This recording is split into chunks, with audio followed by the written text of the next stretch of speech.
lo posible y no de regularlo con condiciones injustificadas. Ha quedado claro. Creo que podemos, ahora se levantan muchas manos, andamos muy justos de tiempo.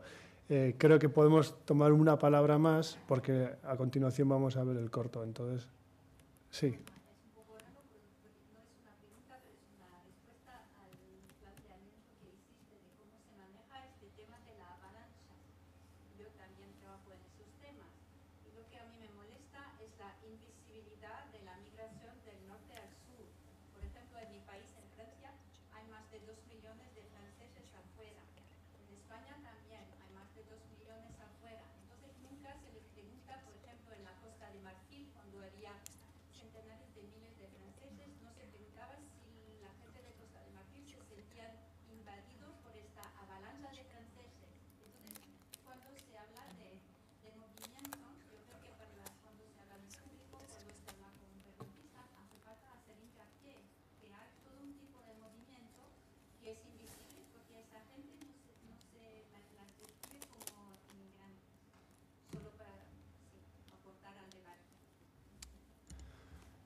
Noel, muy brevemente, has levantado la mano, ¿verdad?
Yo quería añadir algo a lo que ha dicho la compañera. ¿Por qué es tan invisible los europeos que van hacia los países del sur? Porque ellos ya van etiquetados, van como cooperantes que nos vienen a salvar.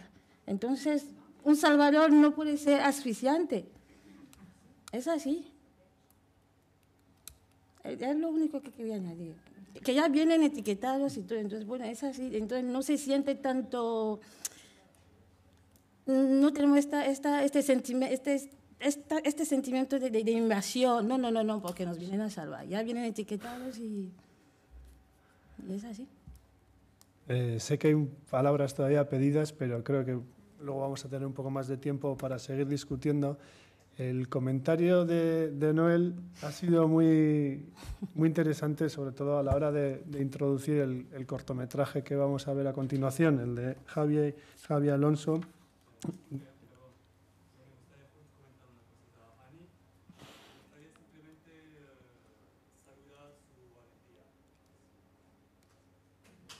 Yo pienso que si nosotros mismos, como actores, no nos implicamos en esta lucha, ¿sabe? Es que nos debemos implicar. A mí no me da vergüenza contar todo lo que quiero contar. Es que lo tengo que hacer para que la gente tome conciencia, para que los gobiernos nuestros gobiernos que sepan que el plan B, el camino está desierto, es que no es el camino para los delincuentes, que es mentira, para que las cosas intenten de cambiar. Lo que nosotros hacemos un poquito un apoyo a lo que, pues bueno, las asociaciones de aquí ya, a la gente sensibilizada, lo que intentamos es apoyar, aportarnos desde nuestra experiencia también, unir fuerza para ver si podemos conseguir algo. Pero muchas gracias. Bueno, pues ahora sí, lo dicho, vamos a ver el cortometraje de Javi Alonso, Hombre Blanco, Hombre Negro. Encantada.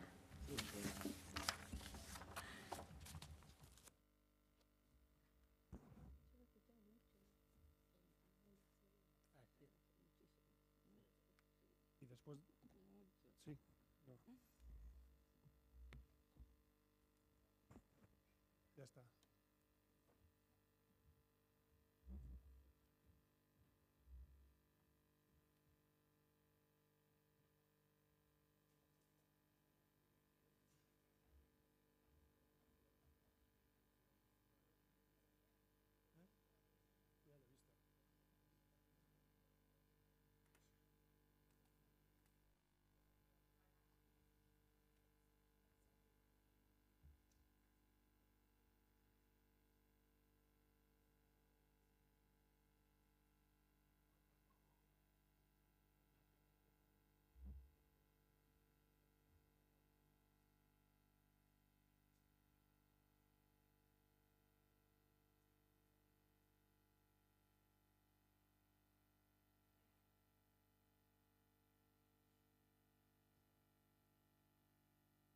Hola, bueno, yo soy Javi Alonso, el director del corto, y él es Cristian, protagonista del corto. Entonces, no sé, si queréis, puedo contaros algo, pero si queréis hacer alguna pregunta también o os interesa saber alguna cosa, pues lo que queráis. Bueno, os cuento que el corto es muy reciente, se acaba de estrenar en el Festival de Málaga el pasado domingo. Y bueno, esto sería el segundo pase que hay mundial. Entonces, bueno, el corto se rodó en junio del año pasado y yo llevaba, bueno, un tiempo con esta historia en la cabeza. Yo soy una de esas personas que no tiene que ver nada, ni con la inmigración, ni con nada de nada absolutamente. Y un día, de casualidad, por internet, me encontré con el informe CEAR del 2008 que había hecho la Comisión Española de Ayuda al Refugiado. Y no sé por qué, porque ni me acuerdo, empecé a leerlo. Y entonces yo no sabía lo que era un centro CIE. Este informe trata sobre el estado de los centros CIE en España. Y yo había hecho antes 5 cortometrajes más que no tenían nada que ver con nada social ni con nada de nada, siempre con temas más personales y así. Y de repente sentí que esto había que contarlo, ¿no? De alguna manera. Entonces me puse en contacto con Pau Pérez, que es el director de este proyecto. Y la primera pregunta, porque a mí me sorprendió tanto lo que se contaba ahí, que es que me quedé. Empecé a hablarlo con mis amigos y con las personas, y con las personas que me rodeaban, cuando les hacía la pregunta de ¿tú sabes lo que es un centro CIE? Nadie sabía lo que era un centro CIE. Si le decías un centro de internamiento para extranjeros, decían, sí, ya he visto algo en la tele, ¿no? Pero nadie sabía nada, ¿no? Entonces yo me sentía como cortometrajista en la obligación de hacerlo como más público, ¿no? Porque yo veía que en los medios de comunicación había noticias pequeñas, ¿no? Y en la tele se pasaban unas cosas así, pero es que no había oído a nadie hablar de una cosa tan importante como son los derechos humanos dentro de los centros de internamiento que son de nuestro país, ¿no? Es decir, si hay indicios de torturas y de malos tratos y de muchas cosas, y sobre todo de no proteger los derechos humanos, me parecía una cosa como muy fuerte, ¿no? Entonces, a partir de ahí, la primera pregunta que le hice a Pau Pérez fue, bueno, pero habrá gente que ya, vamos, en el cine seguramente ya te ha llamado a alguien para hacer una película o para hacer un documental o para hacer un corto, ¿no? Y me dijo que nadie, absolutamente, en el mundo del cine se había interesado por la historia, ¿no? concretamente con este informe y con lo que él representaba, ¿no? Y que algunos periodistas le habían hecho alguna pregunta para hacer algún artículo y que algunos políticos de Izquierda Unida y de tal se habían interesado en un principio, pero que luego no se había hecho absolutamente nada, ¿no? Y entonces dije, lo voy a hacer. Se pidió la ayuda al gobierno vasco con el guión y el proyecto, y nos la dieron, y entonces ya lo pudimos rodar, y bueno, y aquí está esta historia, ¿no?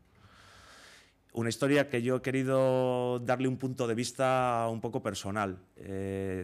Casi todas las historias que he visto en el cine o en cortometrajes de derechos humanos me parecen muchas demasiado explícitas, ¿no? Me parece que siempre los buenos son muy buenos y los malos son muy malos, ¿no? Y yo creo que yo he querido mirar hacia esa sociedad que no es ni buena ni mala, que no se siente racista, pero que en realidad es ajena a lo que está ocurriendo, ¿no? Que no conoce. En este caso es el policía, no le pega, ¿no? Ni le tortura, ni es un policía malo, ¿no? Es una persona que creo que, como a muchos de nosotros nos pasa, estamos metidos en una rueda, ¿no? Y aquí todo el mundo, en el cortometraje menos Cristian, está trabajando, de alguna manera. El policía trabaja, la de la gasolinera también trabaja, es sudamericana, también es una inmigrante, pero ya tiene un puesto, puede pedirle la documentación a un policía. Quiero decir, los demás policías trabajan, todos menos los inmigrantes están trabajando, ¿no? El abogado también está trabajando, tiene a muchos chicos ahí fuera que están esperando porque está de oficio, tiene prisa, y el policía al final hace su trabajo. Creo que aquí en esta sociedad parece que todos hacemos lo que tenemos que hacer, pero en realidad estamos haciendo lo que no tenemos que hacer, ¿no? Y hasta ahí puedo contaros. Si queréis preguntar algo, pues, o si Cristian quiere decir algo. Yo te quería felicitar precisamente por esa escena de Tania, de la inmigrante trabajando. Me ha parecido de una ironía tan fina que un inmigrante le pida la documentación a un policía, que me ha parecido perfecto. Pocas veces en el cine hay ese punto de ironía, me ha encantado. Es que en el guión da miedo eso, pero luego ha salido bien. Pero cuando la gente lo leía en el guión decía, joder, tío, aquí te estás pasando, ¿no? Esto va a sonar a tal. Y yo decía, no, yo creo que hay que hacerlo con la naturalidad, más naturalidad del mundo, ¿no? Y ya está. Y es así, porque creo que puede suceder. O sea, creo que ella está en el sitio que le corresponde para poder hacer eso, ¿no? Además, ella, bueno, seguramente ha encontrado su trabajo hace muy poco y lo quiere proteger y quiere hacer las cosas bien. Eso sería. Gracias.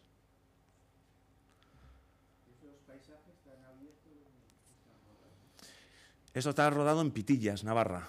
Es la carretera que va desde Pitillas a Santa Cara, ¿no? Pasa Solite, bueno, te desvías a la izquierda, en la gasolinera esta precisamente, está todo rodado en el mismo sitio. Y todo lo que son los exteriores de paisaje y todo el movimiento del coche está rodado todo en esa carretera para arriba, carretera para abajo. Y luego todo lo demás está rodado aquí en Donosti. Es el Politécnico, me dicen, ¿de dónde has sacado este centro CIE, ¿no? O sea, tan así. Digo, no, es donde estudia la gente aquí, ¿no?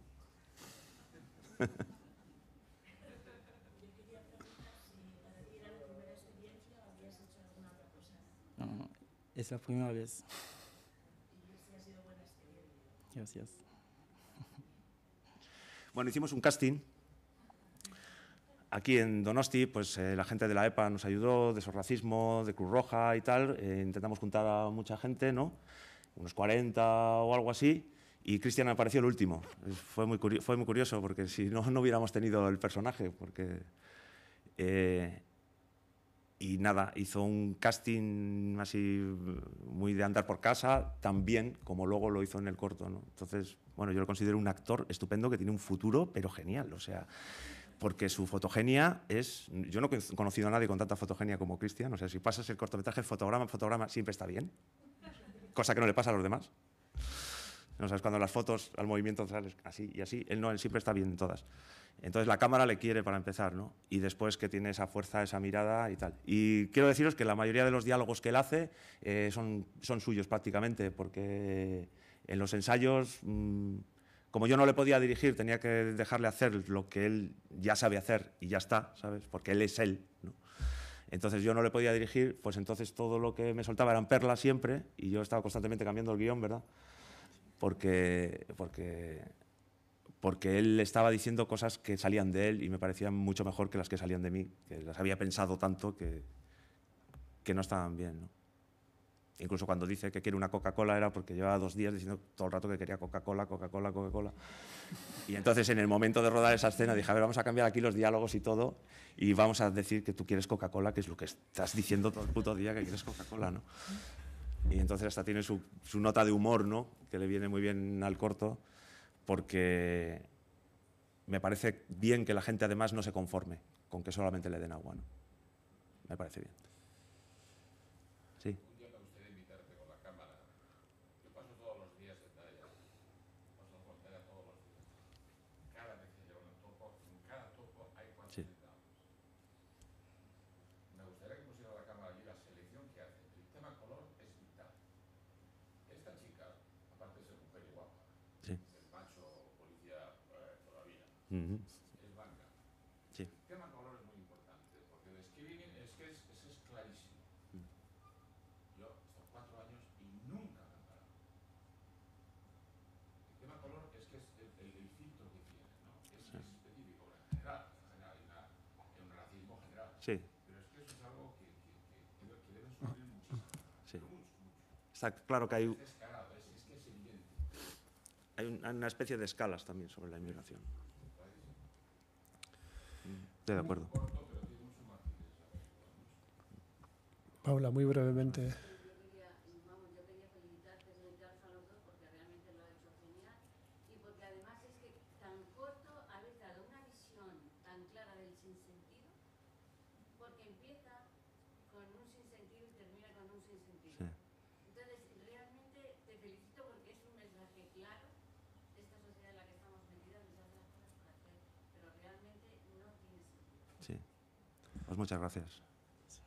Bueno, yo ahora tengo una noticia, una mala y una buena. La mala es que me han dado la orden de que no deje salir a nadie al descanso, sino que vamos a seguir. Y la buena es que viene Miquel y su banda con la siguiente, la mesa.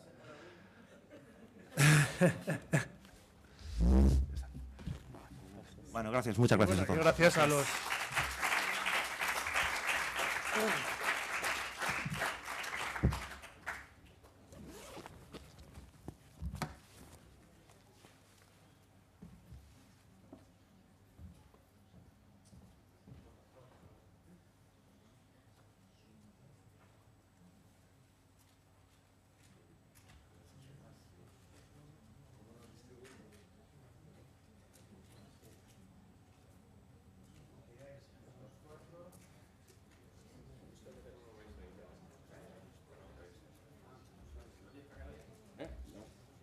Vamos a ello. Carga tú. Pues venga. ¿Empiezas tú o quién empieza? Creo que va en ese orden. O sea, empiezo yo.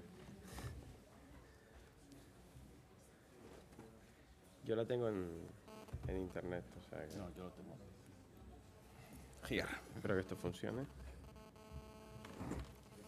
Esto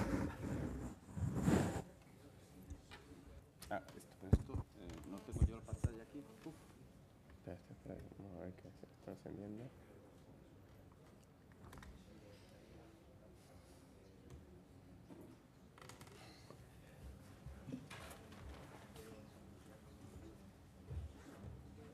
Ahí tienes.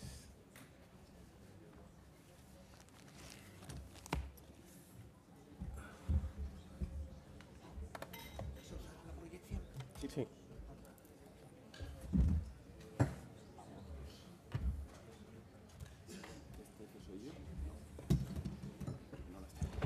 Vuelve a meter porque... Ahora. Yo tengo que acceder a internet. Tiene acceso, ¿no? Sí. Vale. ¿Podemos acercar el bicho? Vale, no es que yo como lo tienes ahí técnicamente... Sí. ¿Me pones usted? Claro, soy mismo. No, me da igual. Claro, soy yo me pongo aquí.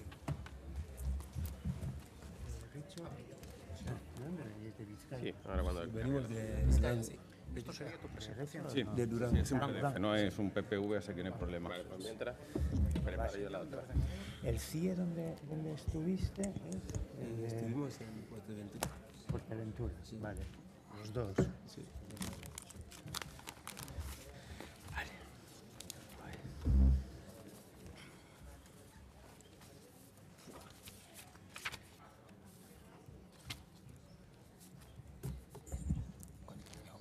Muy bien. A ver. Bueno,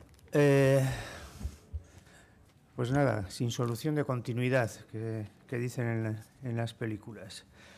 Así que pasamos entonces a la que sería ya segunda y última mesa, donde pues vamos a dar una visión relacionada con los CIES en otro aspecto, que sería el de las alternativas al internamiento, de manera variada. Para ello contamos con José Miguel Sánchez Tomás, de Inmigra Penal y letrado del Tribunal Constitucional, que, al igual que nos ha expuesto Javier de Lucas en esa contextualización o esa introducción, pues él hará lo mismo desde el punto de vista del derecho. Ha estado en el seminario que ha tenido lugar estos días y os aseguro que se le entiende, digo, porque como es estas cosas de que uno es letrado y tal, pero bueno, a él se le entiende. Y luego también está Nicolás. Nicolás Castellano es periodista, pero bueno, es más cosas también que periodista. Desde organizaciones como SOS Racismo le tenemos que agradecer mucho a Nicolás, primero, que trabaje en un medio de comunicación tan importante como es la SER, y que nos dé además la oportunidad a organizaciones como SOS de poder ser altavoz en ese medio de comunicación tan importante. Y es además una persona muy comprometida en estos temas. Me consta que ha hecho además un esfuerzo personal importante para estar aquí hoy con nosotros, Nicolás. Y aquí a mi derecha tengo a Víctor, y junto a Víctor está Noé. Ellos son de Guecho, de Durango. ¿No? Si estaba metido que era de Guecho y al final he dicho que eran de Guecho. Y me lo había apuntado aquí. Son de Durango, pero me consta que uno de ellos es de La Real. Compensa lo de ser de Durango. Bueno, ellos han estado en un CIE, en el CIE de Fuerteventura, y nos van a contar la experiencia que tuvieron en el CIE de Fuerteventura. Si os parece, entonces, yo propongo una introducción con TROS, continuaría Nicolás y terminaríamos con la intervención de Víctor y de Noé. Así que, bueno, pues sin más preámbulos, cuando quieras, José Manuel. Yo no sé si está encendido o apagado. Se me oye, ¿no? Soy una persona, ¿cómo se nota que trabaja en la radio? Gracias. Primero, pues, siempre agradecer a Mugak, no el que me haya traído aquí, porque, bueno, es decir, sino agradecer que se haga este tipo de actos, ¿no?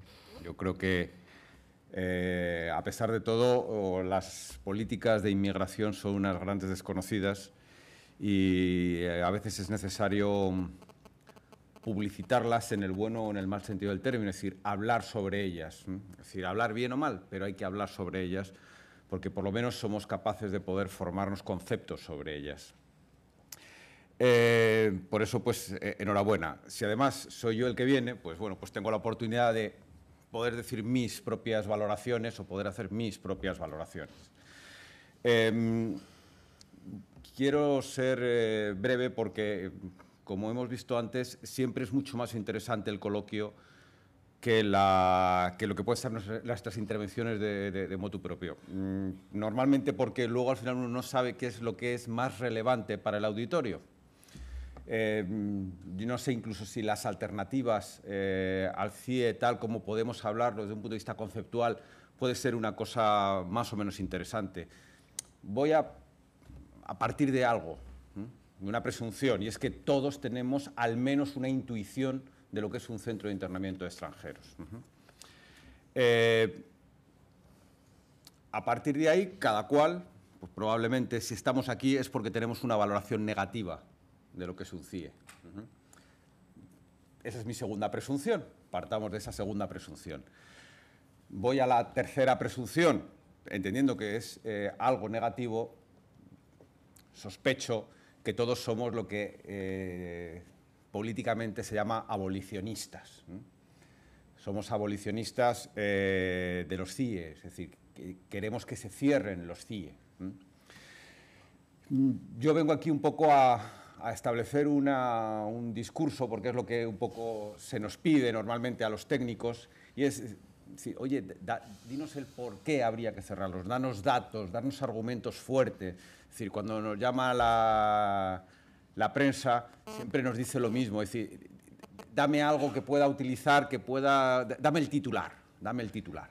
Bueno, pues yo voy a intentar dar un titular en algo que es muy complicado, que es en cifras, pero quiero voy a hacer unas cifras para que las entendáis en esos cuadros.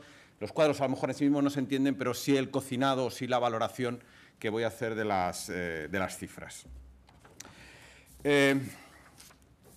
La idea puede ser un poco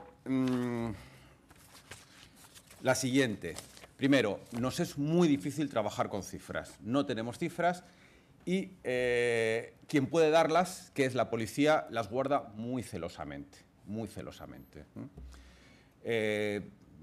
Somos capaces de obtener información, en muchos casos, a partir de nuestros amigos los diputados. Es decir, la mayor fuente de información ahora mismo de datos, aparte del mecanismo de prevención de la tortura, que es el Defensor del Pueblo, el propio Defensor del Pueblo y la Fiscalía en sus memorias anuales, es cuando cogemos el teléfono, llamamos a algún diputado y le decimos, oye, pregunta esto. Es decir, entonces, ahí, pues, algunos que tienen más conexión con los diputados, estaba viendo ahora mismo aquí a mí que la aquí abajo, es decir, pues son los que hacen esa talacha, ¿no? Es decir, talacha más fina. Porque nosotros para cocinar necesitamos que alguien nos compre la carne, el hueso, para poder hacer un caldito. Y, bueno, pues ellos, la verdad es que eso lo hacen muy bien.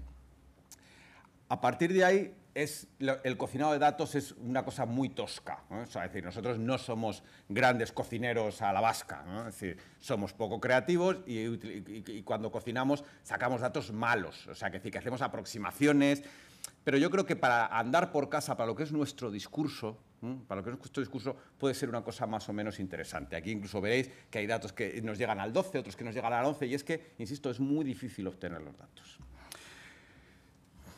El primer cuadro, para que veáis un poco, cuando hablamos de CIES, cuando hablamos de política de inmigración, ¿de qué estamos hablando? El primer cuadro es la evolución de repatriaciones, desde el año 2009 al año 2012. Es decir, estos son datos directamente del Ministerio del Interior. Estos son los datos que los respectivos ministros del Interior hacen una presentación pública con un PowerPoint muy espectacular en todos los abriles, y entonces, bueno, pues por eso he podido incluir el año 12, porque acaba de hacer la presentación el ministro, y entonces, bueno, pues los tenemos. Según dicen estos datos, son repatriaciones, por lo tanto, no computan lo que nosotros llamamos el rechazo en frontera, es decir, a las personas que no se les deja entrar cuando llegan a frontera legal, pero sí incluye las devoluciones, que es las personas que intentan entrar por fronteras o por puestos no habilitados, es decir, pateras, para entendernos. En el año 2009 eran 25.900, casi 26.000, en el año 2010 ya estábamos en 20.710, es decir, bajó un 20%. En el año 2011 estamos en 17.700, bajó un 5% casi. Y en el año 2012 estamos en 17.810, es decir, que ha bajado otro 10%. Es decir, hay un fenómeno decreciente en la evolución de las repatriaciones. Estos son datos del Ministerio del Interior. Entonces, a mí los datos absolutos, bueno, es decir, es significativo, es decir, es el número de personas que nosotros expulsamos, ¿no? Por así decirlo, expulsamos, de alguna forma, expulsamos. No son salidas, normalmente no son salidas voluntarias, porque las salidas voluntarias no se computan de esta manera. Es decir, esto debemos de entender que son todas salidas forzosas, ¿no? Obligadas. Hay una tendencia descendente. Y fijaos la evolución de las solicitudes de internamiento. Es decir, es curioso, cuando hay una situación de repatriaciones descendente, sin embargo, la evolución de las solicitudes de internamiento es ascendente. Es decir, en el año 2009, las solicitudes de internamiento que hace la policía, son de 13.165. Es decir, estos son todas y cada una de las personas que hay detrás de lo que hemos visto en el corto. Es decir, cuando la policía lo detiene, lo identifica y después lo tiene que llevar al CIE, es decir, cuando está atendiendo el abogado, eso es porque hay una solicitud de internamiento, ¿no? Bueno, pues esas situaciones, son 13.000 la que se repitió en el año 2009, 13.506 en el año 2010, es decir, creció un 3%, 14.000 en el año 2011. No tenemos todavía los datos del 2012, porque estos son datos que suele dar la Fiscalía General del Estado y la memoria del año 2013 no ha sido presentada con los datos del 2012. Se presenta normalmente con el año judicial y, por lo tanto, tendremos que esperar normalmente hasta septiembre. Pero bueno, es decir, hay una línea ascendente de solicitudes de internamientos policiales para entrar en los CIEs. Bien, ¿qué quiere esto decir? Tercer cuadro. Lo que quiere decir es que de los 25.000 personas que se expulsaban en el año 2009, la policía consideraba que en 13.000 de ellos había que solicitar el internamiento. Era un 50%. Veis la evolución entre el 10 y el 11, y al final, en el año 11, si se repatriaron a 19.700 personas, la policía consideró pertinente en 14.000 de ellos, es decir, en el 71%, que esas personas había que expulsarlas desde un centro de internamiento. Es decir, esto quiebra completamente la lógica de la legislación de la Unión Europea. Pero bueno, es para que veáis el sobredimensionamiento que la policía tiene, o sea, la gran querencia que la policía tiene en relación con el internamiento. ¿Por qué? Porque para ellos es muy cómodo. Es un problema de comodidad. Esto ya ahora ya acabo de hacer una barbaridad y ya no sé cómo. Quería que lo vierais un poquito mejor y ahora ya vamos a ver si soy capaz de... Bueno, seré capaz o no seré capaz. Bueno, esto es para esta gente que siente mucha curiosidad. Son datos nuevamente cocinados. Es decir, estos son todos los centros de internamiento que tenemos ahora mismo en España, no, en el año 2011. Es decir, ya el centro de internamiento de Málaga ha sido cerrado, por fin. Ya apareció publicado en el Boletín Oficial del Estado. Entonces, ese centro ha sido cerrado. Este es el número de internados que ha habido en el año 2011, en cada uno de estos centros. Es decir, en total ha habido 13.241 internados en los centros de internamiento de extranjeros en España en ese año, de los cuales fueron expulsados 6.825, es decir, el 51%. ¿Vale? Es decir, y aquí ya tenemos un problema, luego lo veremos, porque normalmente el internamiento en el CIE tiene una única finalidad, que es la expulsión. Si de el 100% de los que tenemos en el CIE, solo al final al 51% se le ha podido expulsar, si fueran ciertos estos datos cocinados, eso quiere decir que estamos en una eficacia más que dudosa. Es decir, estamos no jugando sobre seguro cuando aplicamos la medida cautelar de internamiento, sino que estamos jugando a la ruleta rusa. Estamos diciendo, tú vas a ir al CIE, pero no sé si vamos a poder cumplir la función que tiene el CIE de poder expulsarte o no poder expulsarte. A ver, esto, perdonad, porque es que es decir, como es un PDF en un PowerPoint, pues tenemos que ir. Pero este es para mí un dato completamente, para mí, muy relevante. Es un dato cocinado, es decir, es un dato que no te daría nunca la policía, es un dato que hay que interpretar. Y es que tiene que ver únicamente con Madrid porque son los únicos datos que tenemos. Son los únicos datos que tenemos completos para hacer esta. En Madrid, en el año 2011, para que os hagáis una idea, la policía en 5.410 situaciones, o respecto de 5.000 personas, 5.450 personas, solamente en Madrid se solicitó el internamiento en el CIE de Aluche. De ellas, para que veáis cómo es el sistema, el Ministerio Fiscal, el fiscal ya de por sí dijo, ¡ala!, en más del 50% de los, perdón, en el 49% de los casos. O sea, solamente de los 5.000 asuntos, 5.500, en 2.800 dijo, no, cuidado, a este sí se le puede internar el CIE, los otros no. Es decir, ya fijaos cómo anda el sistema. Es decir, la policía se equivoca en su relación con el Ministerio Fiscal en Madrid en un 50% de los casos. Pero es que de esas situaciones, de los 2.800 en los que el Ministerio Fiscal dice sí, se les puede internar, solo, bueno, no solo, es decir, en 2.000 casos finalmente se interna. Es decir, ya hemos pegado un salto desde lo solicitado por la policía a lo acordado por el juez a un 38%. Es decir, podríamos decir, hombre, parece que el sistema funciona. Es decir, el sistema funciona porque no todo lo que la policía considera que debe ser una situación de internamiento, finalmente se va a producir una situación de internamiento.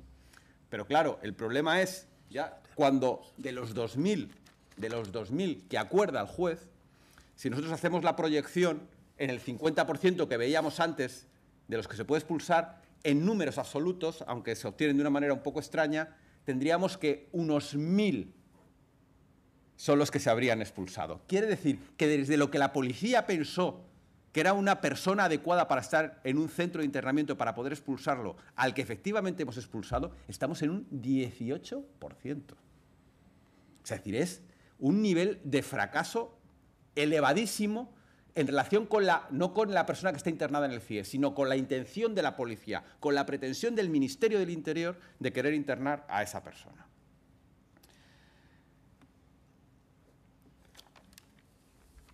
A partir de ahí, podemos decir, el CIE no cumple su función. Si el CIE no cumple su función y tiene un altísimo coste en derechos fundamentales, que es la privación de libertad, probablemente habrá que buscar otras situaciones alternativas. Otras situaciones alternativas. Ese es cómo nosotros elaboramos el discurso. Ese discurso, después, lo podemos sofisticar más o menos con algo que puede resultar interesante o no interesante, pero que es un dato más que someto a la consideración. ¿Cuánto nos cuesta el internamiento? Es decir, ¿cuánto nos cuestan los CIEs? Los CIEs en el año 2011 nos costaron más de 8 millones de euros en el año 2011. Quiere decir que tener una persona internada en un CIE costó al erario español una media de 17 euros. Todo esto sin contar el personal, es decir, lo que en temas presupuestarios nosotros llamamos capítulo 1. El capítulo 1 está fuera de estas cuentas y a eso le dedicamos 406 personas, 406 policías. Es decir, estos son datos obtenidos directamente de preguntas parlamentarias. Es decir, estos no son datos que el Ministerio del Interior reconocería nunca, estos son datos que da a respuestas parlamentarias y que solamente los frikis, es decir, personas tontas y absurdas como yo, como otros investigadores, pues nos dedicamos a buscar y a rebuscar y a rebuscar y al final los encontramos, porque esto lo que se intenta es no darle publicidad. Y un último dato, para que veáis luego no solamente lo costoso, sino lo ineficiente que es tener centros de internamiento como un objetivo principal. Y es que del número de CIEs que teníamos en el año a marzo del 2012, es decir, después ya se ha cerrado este año, insisto, ahora ya solamente son 8, teníamos un número de plazas totales, algo que los de Migreup estaban antes buscando, es decir, 2.548 plazas tenemos en España, es decir, esas son nuestras plazas hoteleras en los CIE, por así decirlos. Bueno, pues de esas 2.548 plazas teníamos ocupadas el día 31 de marzo del 2012 el 31,2%. Es decir, 795. Esto es como un sistema muy sobredimensionado, ¿no? Es decir, algo muy grande para una cosa, después, primero, infrautilizada en el sentido técnico del término y además muy ineficiente porque solamente nos sirve a los que pasan por allí para expulsar al 18%. Bueno, este es el discurso, digamos, deslegitimador de la necesidad de los CIE. A partir de aquí, lo mejor es cerrar los CIE y buscar alternativas para cómo poder, en los casos en los que se haya acordado así, y en su caso, expulsar. Probablemente no se dan cuenta que la mayoría de ellos no se les va a poder expulsar. La mayoría de ellos, y ahí tenemos un agujero legal que la Unión Europea no nos ha resuelto, los dejan en un limbo jurídico. Entonces, el gran problema probablemente incluso de las alternativas al internamiento no es de qué manera los puedo expulsar, de qué manera puedo llevar a cabo el deber de retorno, sino una vez que constato que incluso de esos que tengo que expulsar no puedo expulsar a la mayoría, ¿qué hago? Tener bolsas de personas que llevan 7 años viviendo en España, 8 años viviendo en España, que no tienen, que no tienen arraigo, que tienen arraigo, pero que no se las puede regularizar porque no cumplen los requisitos de del famoso contrato de un año hacia futuro, es un agujero que la legislación española no ha resuelto, pero que la legislación europea tampoco quiere resolver. Solamente hay una situación. La legislación europea dice o usted lo expulsa o usted lo regulariza. Estado español, si usted tiene una persona que no puede expulsar, solamente le queda una alternativa. La regulariza. ¿Con qué mecanismo? Con el único que tenemos, la regularización extraordinaria, pero la regulariza. Lo que no puede hacer es dejarla otra vez en la calle, sin medios de vida, sin medios económicos, sin posibilidad de trabajo. Acabé. Gracias. Bueno, pues a continuación, Nicolás lo quito yo. Castellano, cuando Ya quieras. Está ya. Bueno, muchas gracias. Buenas tardes. Yo al lado de tanto experto, porque aquí hay mucha gente que me ha ayudado a comprender este fenómeno desde hace muchos años, expertos juristas, gente de las ONG, gente que me ha enseñado a utilizar mejor el lenguaje, como la gente de MUGAC al respecto. Así que yo me siento un poco pequeño hoy aquí, no sé si voy a poder aportar algo, pero modestamente les voy a contar como periodista, que llevo trabajando en esta cuestión desde 1999, cómo trabajamos en la cadena SER sobre el fenómeno migratorio y en particular sobre este caso concreto del internamiento, bueno, o las cárceles para inmigrantes, ¿no? Si nos quitamos de eufemismo. Entonces, bueno, para mí la metáfora que quería situarle esta tarde es que para un periodista llegar a la verdad de los centros de internamiento es una escalada impresionante. Si las propias ONG ya tienen problemas para acceder a los centros de internamiento, lo solicitan por escrito al Ministerio del Interior y no se les deja, a pesar de que se promete que sí, salvo aquellas con las que se firma convenio, como Cruz Roja en el CIE de Madrid o Pueblos Unidos, que sí entra habitualmente, la mayoría tiene muchísimos problemas para acceder y poder conocer los testimonios y las realidades que hay dentro. Pues imagínense para un periodista que queremos contar lo que sucede dentro, una verdad que es incómoda, porque vamos a contar cosas que van en contra de la legislación y, como se ha comentado en algún momento durante la tarde, incluso vulneraciones tan graves como torturas, muertes en circunstancias extrañas que se han generado, etcétera, etcétera, ¿no? Entonces, un poco esa es la idea. Y yo digo, siguiendo el argumento que planteaba el compañero, es que todo el mundo sabe lo que es un centro de internamiento. Es que incluso la sociedad pública informada sabe lo que es un centro de internamiento en este país. Yo tengo mis serias dudas, ¿no? Y tengo mis serias dudas porque creo que los medios de comunicación, y aquí empieza la autocrítica, no hemos hecho bien nuestro trabajo. Con todo lo que ha pasado en los centros de internamiento de España, que esto no empezó antes de ayer, ni en 2006, ni en 2005, después del fenómeno de los cayucos, no hemos sido capaces de trasladar a la población que hay un agujero negro de los derechos humanos y de la legislación prácticamente en toda España, ¿no? Entonces, bueno, esa es la idea. Cómo llegar, el reto de comunicar sobre la realidad. Y hay una serie de elementos a tener en cuenta. Las barreras oficiales no nos dejan y los datos que nos dan no están cocinados, están recocinados, ¿vale? Negación permanente de acceso cuando pedimos hablar. Oye, pues si no hay ningún problema, si dices que no hay tortura, que no se les da palizas en la zona donde no hay cámaras, que no se les da palizas poniendo una toalla a la porra para no dejar marca, si no se vulneran los derechos humanos, ¿por qué no puedo entrar? Y te acompaño un día, una guardia, como es la policía que vigila los centros de internamiento. Yo te veo cómo le dejas ir al baño. Ah, no, es que es mentira que no dejemos ir a los internos al baño por la noche. Déjame hacer una guardia nocturna contigo, hacemos un reportaje y así va a salir muy bien tu trabajo, ¿no? Eres tan bueno con los inmigrantes, ¿por qué no me dejas verlo? Nunca, jamás. Y luego, otra autocrítica, la dejadez y el olvido selectivo de los medios dependiendo de quién esté en el poder. Y aquí no nos vamos a caer del guindo, ¿verdad? Así que vamos a verlo enseguida. A ver si me funciona el mando. Clic. Debería pasar. Y si no aquí, ahí está. Bueno, sabemos cómo llegan y en teoría el mito hasta ahora decía que la mayoría de la gente que pasaba por los centros de internamiento pasa por la entrada irregular, porque es detenido en el momento del cruce irregular de frontera. ¿Vale? Bueno, el cruce irregular de frontera ahora en España, desde finales del verano pasado, el que mayor número se registra, aunque les parezca increíble, es el método de las barcas inflables. Personas que incluso en esta época del año, desde el verano hasta ahora, pero ahora especialmente como está el Mediterráneo, se están jugando la vida en estas embarcaciones de juguete. Y luego tenemos el imaginario de los cayucos, que es cuando la población en general se da cuenta de que venía gente a España en patera, cuando en realidad esto surge a mediados de los 80, como saben ustedes muy bien, en el Estrecho, y a partir de 1994 en Canarias. Y para mí esta fotografía de Juan Medina, que es un excelente fotoperiodista de Reuters, que ha ganado muchísimos premios internacionales por reflejar el fenómeno de la inmigración, tanto en las costas españolas como en las costas de origen africano, refleja muy bien nuestra actitud.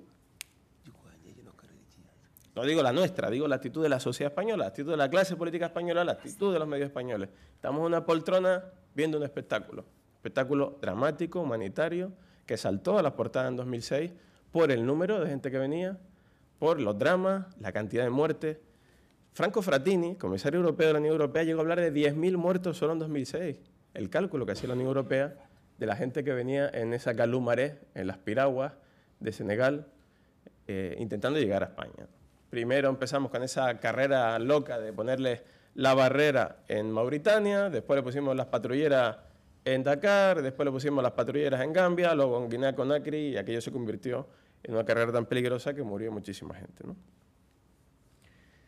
Pero esto, yo les digo, yo lo conozco bien porque vengo de Canarias. En Canarias teníamos una vergüenza, para mí la mayor vergüenza de los derechos humanos de España, especialmente entre el año 2001 y 2006, que fue la antigua terminal del aeropuerto de Fuerteventura, que yo no sé si ustedes estuvieron en esta o estuvieron en el nuevo centro que es, no sé si es peor, que es el antiguo cuartel de la Legión, que luego veremos alguna imagen también. Entonces resulta que la antigua terminal del aeropuerto de Fuerteventura, este centro de internamiento, esta cárcel, era el sitio donde se recogían las maletas antiguamente del aeropuerto de Fuerteventura. Había 200 transportadoras, que habían aproximadamente, y bien apretadas, unas 150 personas, y la media, entre 2003 y 2005 especialmente, era de 1.000 personas en ese centro. 1.000. Con un solo baño, permanentemente atascado, con un patio ridículo en el que de vez en cuando iban pasando por turnos a que les dieran un rato el sol, dormían sobre colchonetas, como animales.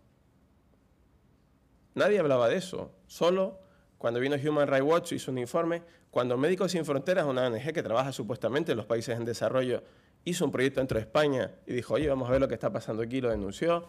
Cuando organizaciones empezaron a filtrar las fotos de esta vergüenza que se estaba cometiendo en el centro de internamiento, bueno, salió algo en aquel momento. Por cierto, el ministro del Interior en aquel momento era el actual presidente del gobierno, el señor Rajoy. Pero hay más realidades. Y aquí puede ser que algunos de los compañeros, no sé, si pasaron por Gran Canaria después de llegar en Cayuco, y esto es otro centro de internamiento que nos inventamos en la antigua prisión militar de la Isleta, que es una zona de maniobras militares que está en Gran Canaria. Instalamos tiendas de campaña donde había ratas, donde había todo tipo de elementos, y ahí durante, especialmente 2006, el año de llegada de los cayucos, se hacinaban 10.000, 15.000 personas en esas tiendas de campaña hasta que les buscaban un destino, los iban trasladando a la península o salían vuelos masivos, que esos sí eran masivos, a San Luis, a Dakar, repatriando a la gente, ¿no? Y luego no solo eso, es que exportamos el modelo. Esto es una antigua nave de pescado en Nuadhibou, en el puerto de Nuadhibou, Mauritania, y estos son los protagonistas de la Odisea del Marine One. Otra vergüenza para este país. Resulta que estos inmigrantes de origen asiático que viajaban en estas circunstancias, que ven en la cubierta, la imagen de la derecha, habían salido de Guinea-Conakry, los tuvieron controlados por un GPS pegado a una chicharra en el casco permanentemente, los servicios secretos españoles, para ver a dónde iban. Cuando estaban más al norte de Mauritania, de repente tienen una avería, y están 12 días negociando en Mauritania y España a ver quién se quedaba al barco. Y les tiraban comida por una cuerda, les tiraban agua, y a los 12 días previa aprobación en Consejo de Ministros de 600.000 euros de convenio especial con Mauritania, el barco, el 12 de febrero de 2007, llevado al puerto de Nuadhibou, con la promesa de que en 48 horas todos los inmigrantes saldrían a sus países de destino. Esa era la promesa de España, ¿no? Pues la mayoría de esos inmigrantes estuvieron en esas circunstancias que ven casi 4 meses en el antiguo almacén de pescado, sin ver la luz del sol tampoco, en unas condiciones infrahumanas. Ese es un modelo español, con nuestros policías vigilando. Y yo no sé si alguno de ustedes que tendrá más memoria sobre esto recordarán qué se hablaba al respecto. Pues se hablaba de que los policías españoles estaban durmiendo en el suelo y que no había hoteles para ellos. Y la pregunta parlamentaria que se hizo por parte del Partido Popular al gobierno socialista en ese momento fue que por qué los policías estaban durmiendo en el suelo en Mauritania, que hay que ver los pobres policías que van allí a trabajar a Mauritania en esas circunstancias tan difíciles, y el Sindicato Unificado de Policía hizo una queja por esto. Y pocas organizaciones españolas, aunque algunas lo hicieron y con insistencia, se quejaban de las reales circunstancias peligrosas fuera de la ley, en el limbo en el que estaba esta gente. Después de aburrirlo, después de someterlo a una tortura psicológica terrible, algunos estuvieron 6 meses, luego los trasladaron a Guantanamito, que se llama el centro creado en una antigua escuela, en Cansado, en un barrio de Nuadhibou, también por el gobierno español. Llegó el ejército español con un Hércules, montó una tienda de campaña, habilitó un antiguo colegio, le pusimos rejas y creamos otro centro allí. Pues solo después de torturarle 6 meses, pues la mayoría acabó aceptando que los enviaran donde fuera, ¿no? Y nos trajimos a 15 porque le habíamos destrozado la vida, con problemas psiquiátricos irreversibles. Gente que en muchos casos venía de Cachemira, que venía de zona en conflicto, que tenían derecho al asilo. Y así tratamos con el modelo español, modelo europeo, de acogida o de retención, de detención, de tortura de los inmigrantes. Aquí muchos de estos mapas, algunos son los autores, son mapas de Migreurope, mapas de Frontex. Esas burbujas azules, para quien no conozca, son naufragios, son bolsas de naufragios, grupos de inmigrantes que han muerto intentando llegar a Europa. Creo que es bastante gráfico. No les voy a dar los detalles ni las cifras. Si la quieren ver, les puedo pasar la presentación. Y esto es el centro de Fuerteventura del que les hablaba, ¿no? Este es el Matorral, el antiguo cuartel de la Legión, o sea, una cárcel. A mí que no me lo venda como un centro de estancia temporal, que voy a decidir qué voy a hacer contigo, a ver si te repartido tu país. Aquí estuvieron durante... bueno, sigue, de hecho, el centro sigue habilitado, aunque ahora la cifra de internos es 0, porque los pocos que llegan a Canarias, este año han llegado solo 4 pateras, unas 40 personas, van a la antigua prisión, al centro de internamiento que hay en Barranco Seco, en Las Palmas de Gran Canaria. Pero a mí que me lo expliquen, es decir, yo los eufemismos, lo justo, esto es una cárcel. Y esos puntos que están en el mapa reflejan las cárceles de inmigrantes que hay en Europa. Todos esos puntos, en diferentes grados. Algunos son centros de estancia temporal, como los que existen en Ceuta y Melilla, que al fin y al cabo también son media cárceles, porque como están en un sitio cerrado no pueden salir, no pueden moverse. Y dependiendo del color, son centros de internamiento de extranjeros que tienen distintos periodos de estancia. En definitiva, no es una cosa particular que le pase a unos pocos chicos por su color de piel. Estamos hablando de un problema real que salpica a todo el continente y que requiere una reflexión. Y mi crítica, es decir, ¿por qué los medios de comunicación hemos descubierto, entre comillas, las problemáticas de los centros de internamiento tan tarde? Sara Prestiani en 2005, si no me equivoco, ya hizo el primer informe, en 2007 otro, hablando del centro de internamiento de Aluche. En aquel momento salió algo, pero es que esta problemática lleva muchísimos años. Canarias, Andalucía, y ahora el paradigma de las vulneraciones es Aluche, porque es el sitio por donde pasa todo el mundo, el centro de internamiento de Madrid. Este es el patio, una de las pocas imágenes que se ha podido sacar. Esta es una de las imágenes de 2009, cuando ya varias ONG, SEAR, Pueblos Unidos, diferentes pedían el cierre del centro. Y es a lo que me refería, ¿no? El redescubrimiento tardío de los centros de internamiento. Y desgraciadamente suele pasar con hechos aún más dramáticos que la propia circunstancia de estar ahí encerrado, y son las muertes. Las muertes, por un lado, de Samuel Martín, de 34 años. Aquí ven un buen reportaje que hizo Manuel Tosano del País sobre las circunstancias vitales, reconstruir la historia, cómo fue el entierro, cómo la familia vivió la muerte de esa chica que ya en el centro, cuando estuvo en Melilla, le habían diagnosticado el SIDA. Nadie comunicó la enfermedad que tenía, se creyó que murió de neumonía y ahora, más de un año después, se ha aclarado las circunstancias cuando desde el minuto cero se había identificado y por falta de comunicación entre un centro y otro, a esta chica no se le dio el tratamiento adecuado y acabó muriendo en el centro de internamiento de extranjeros de Aluche en Madrid. Y luego, por otro lado, Idrissa Diallo, de 21 años, que murió en el centro de internamiento de Barcelona, ¿no? Pero también les quiero hacer un comentario, ¿no? Bueno, este otro informe de 2009 de SEAR, al que se ha hecho alguna mención. SEAR ha pagado un alto coste por ser crítico con los centros de internamiento, por hacer informes sólidos sobre los centros de internamiento, y el castigo al que le han sometido las subvenciones públicas a SEAR por ser crítico es tan elevado que hoy está agonizando. Entre otras cosas, yo me atrevo a decirlo y a lo mejor SEAR no lo dice tan claramente, pero yo tengo claro y tengo pruebas que eso es así. Entonces, cuando les decía que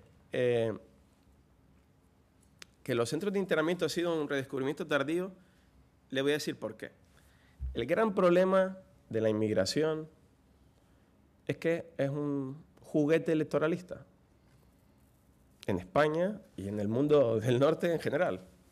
Es decir, en España se juega electoralmente con los inmigrantes. Recordarán el último debate Zapatero-Rajoy en la última campaña en la que ambos concurrieron juntos a las elecciones y hubo un concurso de ver quién había expulsado más inmigrantes. No, porque yo he expulsado no sé cuánto y total, porque esto es un coladero. Los papeles para todo, todos los topicazos, ¿no? No, y tú regularizabas con la factura de un restaurante y tú con... Es decir, este es el concepto, ¿no? No, yo voy a exigir el contrato de españolidad, el cumplimiento de las costumbres, y se banaliza tanto y se juega de una manera tan banal con la inmigración que al final la construcción del discurso público de la que bebemos los medios, somos corresponsables de lo que se dice o no se dice sobre la inmigración, viene de ese discurso utilitarista de la inmigración. Es la inmigración de usar y tirar. Mientras nos iba bien, necesitaban mano de obra, el discurso político no decía ni pío. Ya pudieran estar igual ilegales, sin contrato, explotados, pero como todos estamos bebiendo del caudal que venía, no había ningún problema. Cuando empieza la crisis económica, todos empezamos a adaptar el discurso.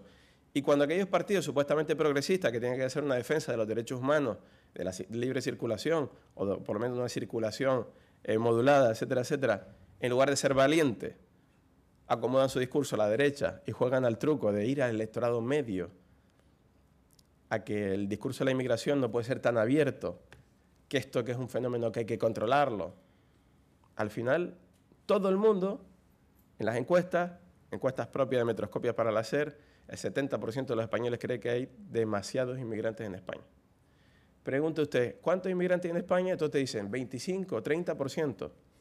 La realidad hoy es que hay un 11,4%. Es decir, el discurso público lo construimos todos. Los medios tenemos la responsabilidad de transmitirlo mal, pero bebe de muchas fuentes institucionales, políticas, policiales, que tienen un lenguaje militar, criminalizador en general sobre la inmigración. Y, desgraciadamente, con el contexto actual periodístico que tenemos, con pocos profesionales que podemos dedicarle algo de tiempo a esto, el resultado, en la mayoría de los casos, cuando hablamos de inmigración, cada vez es más pobre. Y esto ayuda poco a entender lo que pasa. En este caso que les ponía aquí, que ya les digo, luego les puedes dejar la presentación estudiarlo, yo muchas veces a mis compañeros les digo, oye, es que en los centros de internamiento hay noticias que nos sonrojarían, ¿no? No solo palizas, no solo que una persona deba estar o no en el centro de internamiento, que para mí es la cuestión capital, sino incluso que se metan a niños, a menores de edad en los centros de internamiento durante 20 días. ¿Dónde estaba la fiscal de menores de Las Palmas? Los forenses, bueno, las pruebas de determinación de la edad para otro seminario, como saben, pero en cualquier caso, y aquí no pasa nada, pues bueno, por primera vez hay un menor que se ha querellado a través de su abogado contra una fiscal y vamos a ver qué pasa, ¿no? Y luego el porqué, ¿no? La gente entra aquí, ya he dicho, ha cambiado el ciclo totalmente. Antes la mayoría de los que entraban eran detenidos entrando irregularmente, ya sea en embarcaciones o por otras vías cruzando la frontera, pero en los últimos años no, señores. En los últimos años a la gente se le detiene por su color de piel. Y esto es así. Nos rasgamos la vestidura. La ley de Arizona. La ley de Arizona que va a detener a la gente por su color de piel. Por Dios. ¿Pero y qué hacemos en España? ¿Qué hacemos en España? ¿Cómo puede ser que se dé 2 páginas de un dominical hablar de la ley de Arizona y no hablemos de las redadas. Redadas que el señor ministro entonces de Interior y vicepresidente primero decía que no existían. Este es un artículo del Comercio de Ecuador, que lógicamente sigue con atención la corresponsal de Madrid todo lo que sucede, porque uno de los porcentajes más elevados de los internos que pasan por Aluche son ecuatorianos. También es una de las poblaciones más importantes que hay. Y a la gente en Madrid se le identifica por su color de piel. En la boca del metro, en las estaciones de tren, en el aeropuerto, en las calles. Esto nos puede sonrojar, no nos puede sonrojar, es así. ¿Ustedes lo han visto suficientemente en los medios de comunicación? En mi opinión, no. Y eso es nuestra culpa. Ahora bien, aquí hago una distinción. Periodistas, medios de comunicación. La primera responsabilidad aquí es de un periodista. Yo ante un folio en blanco tengo que ser honesto. Yo objetivo no voy a ser, yo no creo en la objetividad. Pero honesto sí. No creo en la objetividad porque yo creo que ante determinadas vulneraciones yo tengo que ser militante en contra de eso. Es mi opinión, mi forma de actuar. Seguramente me equivocaré. Pero, si somos honestos, yo le voy a proponer a mi jefe que esto está pasando, porque si yo me dedico a informar de inmigración o de interior, tendré que hablar de ello. ¿Cuándo se empieza a hablar de las redadas? Casi 2 años después de iniciarse, cuando el Sindicato Unificado de la Policía se queja de que se habían establecido unos cupos por